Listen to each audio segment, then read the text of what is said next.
Good morning, good afternoon, and good evening, depending on where in the world you are and when in the day you're participating in this global gathering.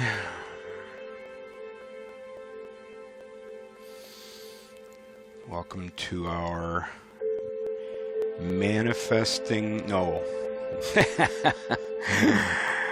maintaining stillness through the solstice meditation.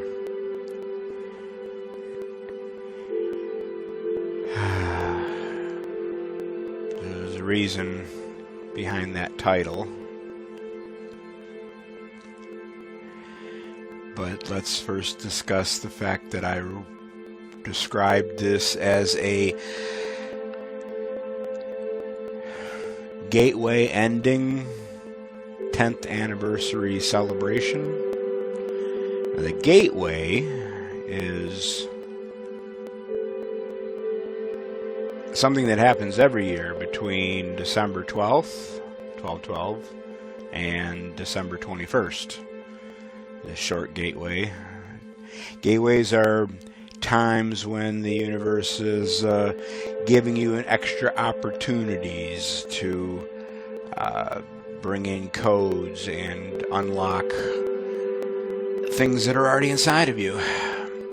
And so I actually often, looking back, often do a meditation on 12/12. I mean, of course I do my own, but I often present a meditation on 12/12, that opening of the gateway.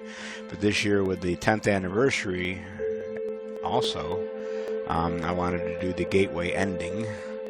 And the things that you initiated during this recent gateway have that much more power to become manifest, in the coming weeks and months and years. That's always something you can count on during a gateway. And if you didn't pay much attention to it these last 9 days, well, it includes today. So whatever you are focusing on today will also be expanded and enhanced, strengthened. The 10th anniversary aspect is that back in 2012, and every once in a while I may refer to my notes because I just wanted to get this description correct. They say that this was December 21st, 2012, that a galactic event was initiated, or a galactic event initiated a planetary shift. And that's going to be one of those things that it's so big in scope that it's hard for most of us to experience much more than an extra buzz that day when we meditated, perhaps, if you were lucky to remember that. I remember nothing. I'd been meditating 30 years at this point, so I know I meditated that day, but I don't remember anything particularly auspicious. I had just joined Facebook about a month before, I think around November 1st of that year. And, of course, I hadn't started the Become What You Believe group. That'd be another 3 years.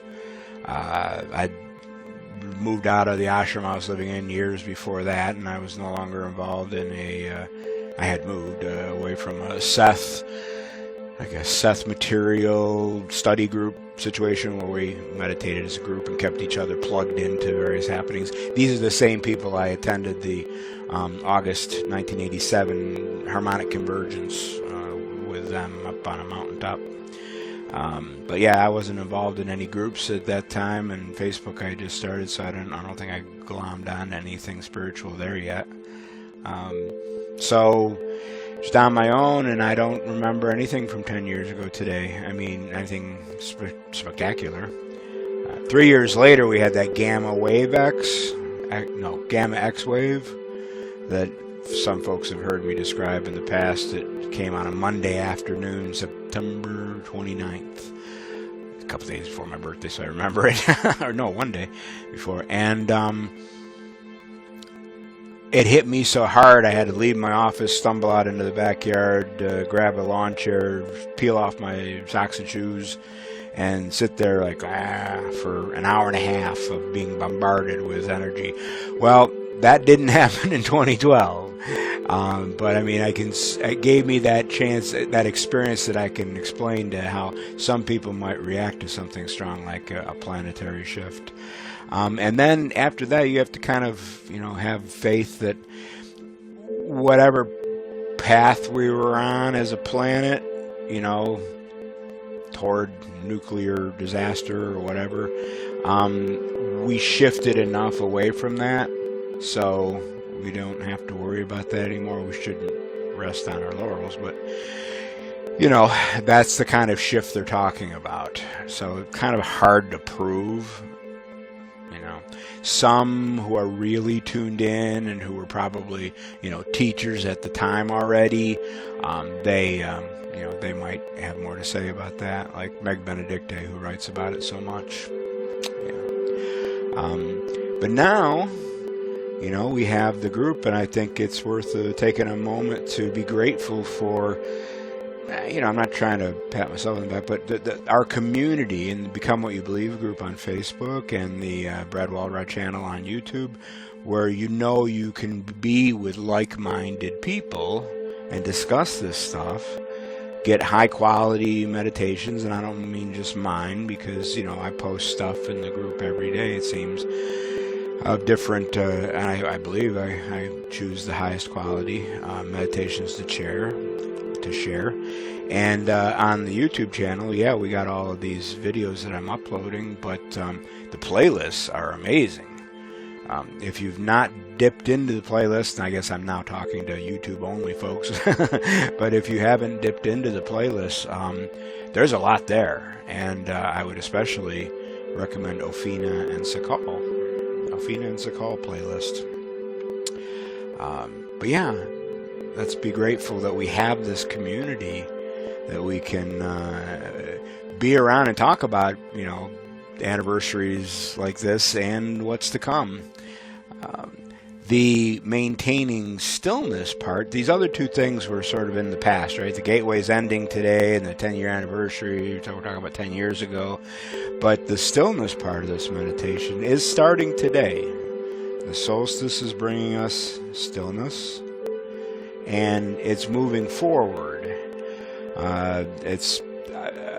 Sandra Walter talks about it going 3 to 4 to 5 days. I'm going to say through Christmas, that we have an opportunity to, whatever stillness we feel during this meditation and afterwards, we have an opportunity to carry that with us, and if nothing else, be more still in potentially hectic days coming up, and in a great situation we will be radiating that stillness, and maybe taking some of the craziness down a notch or two with the family, some of whom you may have not seen since last Christmas, and there might be a reason for that. So this gives us an opportunity moving forward. Okay.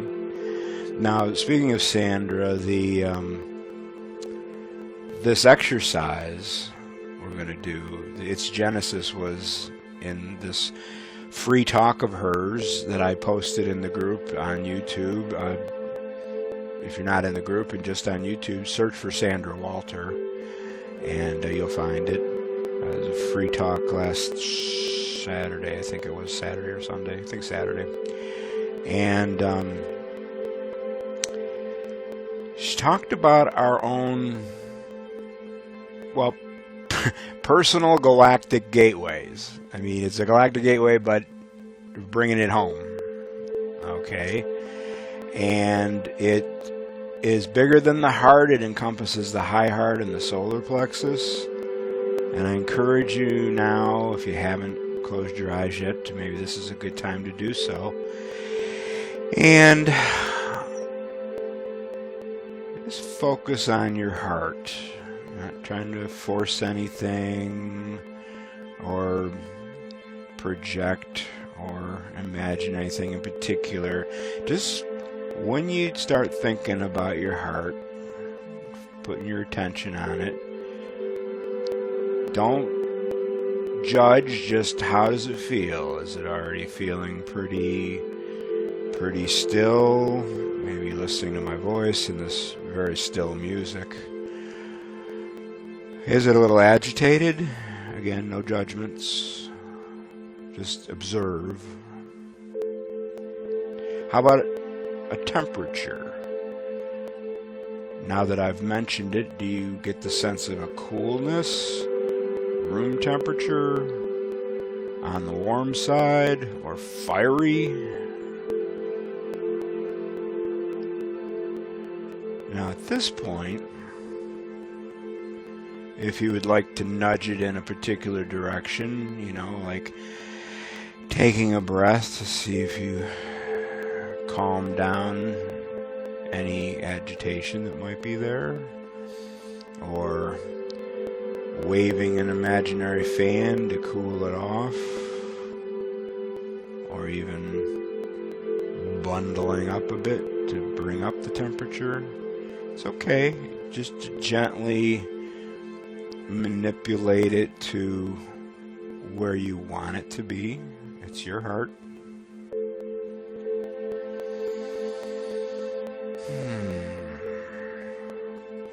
As you're making changes or accepting it the way it was, allow it to start expanding. Let it expand upwards so that it encompasses the high heart, halfway between the heart and the throat,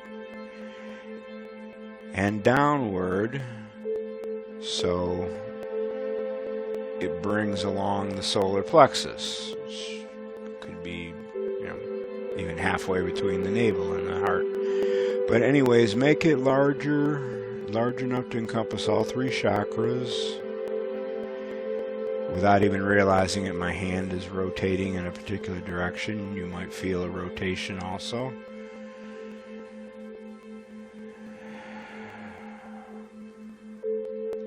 And you might be used to sending energy out from this galactic stargate of yours.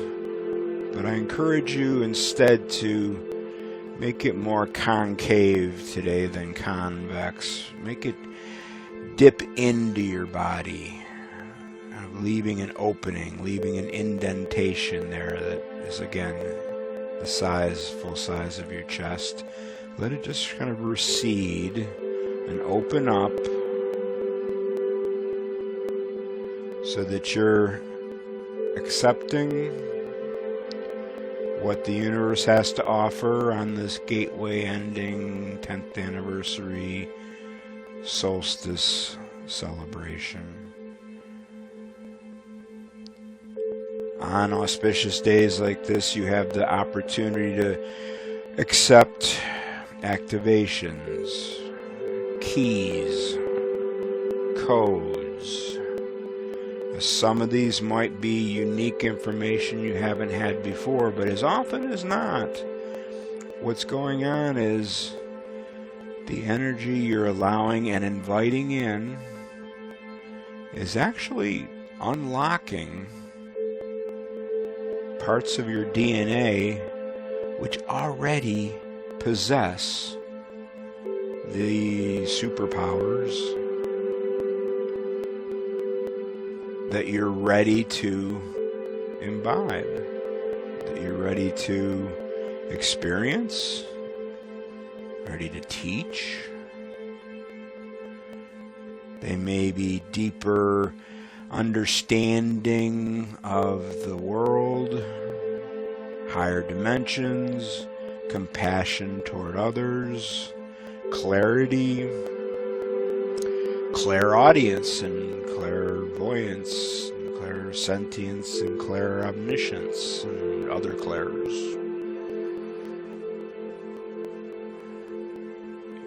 You've already got all that stuff locked into that mysterious DNA think about it, probably be pretty overwhelming if you experience all of that all at once from day one. And so we have our practice. And we pay attention to special days like today. And we allow, invite, encourage, and we say we're ready. Nothing's going to happen if you're not ready, if you don't really believe you're ready. So don't worry about it. Just take what comes today. If you think you're ready to hear voices and you don't hear voices later today, then maybe you weren't that ready. It's okay. It's okay. But now you at least know that that's something you're interested in. I may have to ask again for that one. That just popped up out of nowhere. So this is all just getting to grow, getting to know ourselves and each other, but getting to know ourselves. Okay? Now to help encourage the growth, the unlocking, this stuff, they talk about unpacking. And that's, a lot of that is like, okay, we may have unlocked a key, or maybe by the end of the meditation, put a key in the lock and turned it, and our DNA is allowing us access to stuff we hadn't had before. That doesn't mean it's going to be instant. This is where the unpacking comes in. If you're getting something new today that's actually coming externally from a fifth dimension or something, it can happen in a second that you get so much information that it takes you a month, 6 months, a year to quote-unquote unpack it. And that's just getting your body and your mind used to these new attributes. Patience helps a lot, doesn't it, right? But to maintain this stillness and to encourage more growth and to unpack these abilities, regular meditation is going to make a world of difference. And some people are great meditating in pure silence. Some are benefited by a guided meditation or music only. Others, while meditating a little less often, might find that they are brought back into this stillness through creating art of some kind or spending deep time in nature. Find out that thing that increases your frequency and lets you come back to special days like today and this experience.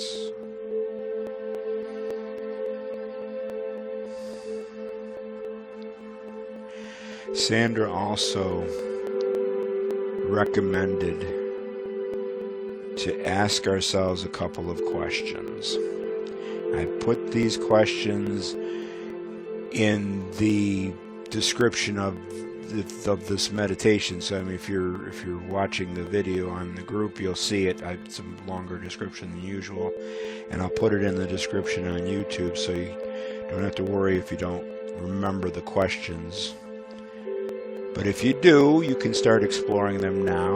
Otherwise, later, you can write out your answers. You can voice record them. But her suggested questions were, what is your highest desire in this incarnation? And you see she's like trying to stretch us here. What is your highest desire in this current incarnation? And somewhat similar, but what experience would your source want to manifest in this timeline? So timelines and incarnations aren't the same thing. One's asking about your desire, the other what experience you'd like. So I'll just say them one more time. What is your highest desire in this incarnation? And what experience would your source want to manifest in this timeline.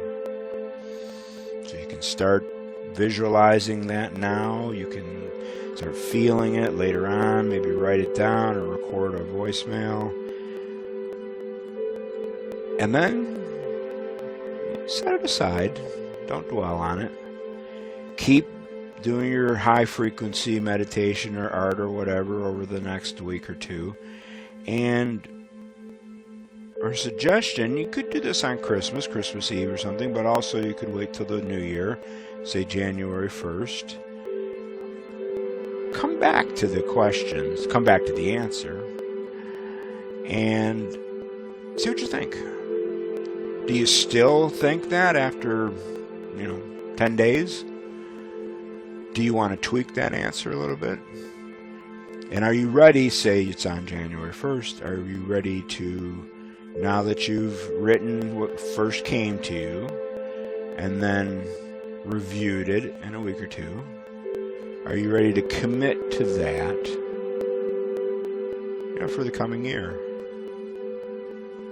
Okay?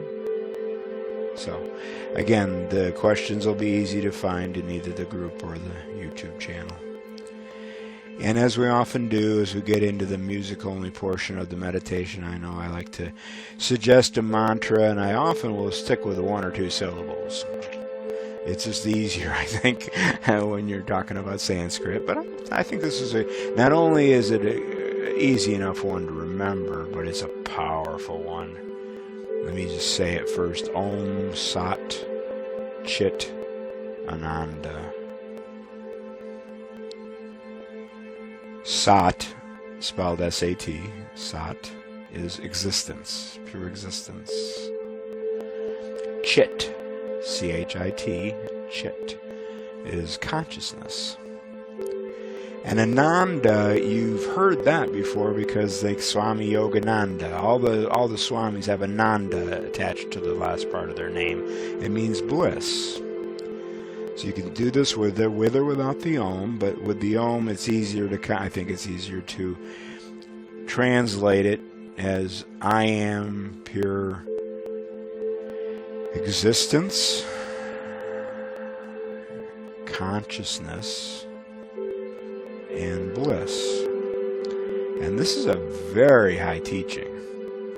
For you to get even a taste of an understanding that your entire, I always want to use the word existence, but your entire being revolves around the concept of existence, consciousness, and bliss. That's a very high teaching. So I'm really thrilled to be introducing it today on this very special solstice meditation. So I will repeat the mantra 3 times, as I usually do. And then we'll listen to this pretty music for a while. And then I'll bring us out by repeating the mantra again. Okay? So, Om Sat Chit Ananda. Om Sat Chit Ananda. Om Sat Chit Ananda.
Sat Chit Ananda.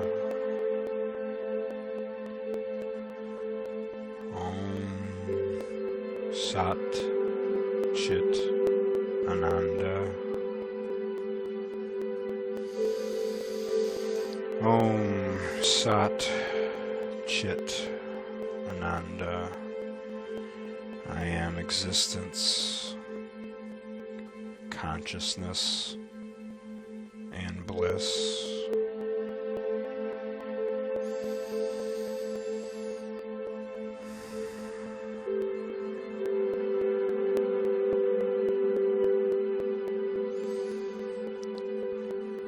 I've spelled out the mantra and its meaning and typed out the questions we talked about in the description, both in the group and on YouTube. I actually wrote this up from beginning to end just as a way of organizing my thoughts and the order I wanted to present things, and I didn't read it, which is a blessing, I'm sure. Read it on the video, but I might post it as a message in case anybody wants to read through the entire thing, see which parts I left out. And YouTube keeps suggesting I leave a message, so maybe that's something I can do on YouTube also. It's a lot of words, if it'll take it. That way it'll be available. If there's some unique way of finding it, I'll add that to the description on YouTube. Otherwise, just maybe if you've subscribed, maybe it'll give you a notification. And as people are bringing themselves back into their body and getting reacquainted with the chair or mat or floor below them, feeling on their skin the temperature of the room, thought I would let you see what stones I was holding today. You've seen this one before, certainly. A red and golden rutilated Lemurian monster stone. This one's I'm always happy to share this in a meditation, and I do it so often I'm sure I'm bringing a lot of energy from previous meditations. Remember, stones, clothing, shawls, where you sit, the area of the room, try to dedicate one area in the room for your meditation, because all that energy builds up and allows you to sit down and get right back into meditation that much quicker. Whether it's psychological, you put the shawl on, you know it's time to meditate, or whether it's energy that's been absorbed in the shawl, who cares? Either way, or both. It works. And then the other one I held was this really nice brachiated jasper. A lot of times you see these tumbled, but I got a raw one here. I just felt inspired to hold that one today. Okay. So hello to everybody who has said hello. I know I don't usually read the messages as they come across, but I will definitely read them later. I hope people will enjoy this, whether they were here live or listen to it later, and I hope it might even be worthy of a replay. You can always skip ahead about 25 minutes, I think, to get to the meditation portion only. That's okay. If you were getting deep during the talk, it might be useful to listen to the talk one more time also, just if you want to, if you think I have anything worth sharing and you'd like to remember it. But yeah, especially if you got a shorter amount of period, while you're hiding in your childhood room before Christmas dinner and you just want to listen to 12 minutes of the music and the Om Sat Chit Ananda, then there's that option too. Okay. I'll get it up on YouTube in the next. I'm going to eat breakfast first, so I don't know, by noon today maybe. If you want to share it with other people that are either not in the group or even not on Facebook, I'll post the link, of course. Okay. So I hope everybody just has a wonderful solstice. The year's almost over. I think it was last year. A couple years ago we did one around this time that was preparing for the following year. This wasn't so much that in particular, but I am hopefully it will help you prepare for the coming year. And whatever holidays you celebrate, I think if you celebrate any, most celebrate something around this time of year. So please enjoy yourselves. And first enjoy yourself, and then radiate that joy out to everybody else, even the Grinches amongst us. Okay. Each year we whittle down a little less Grinchy when they're around us. Okay. Bye now. Namaste.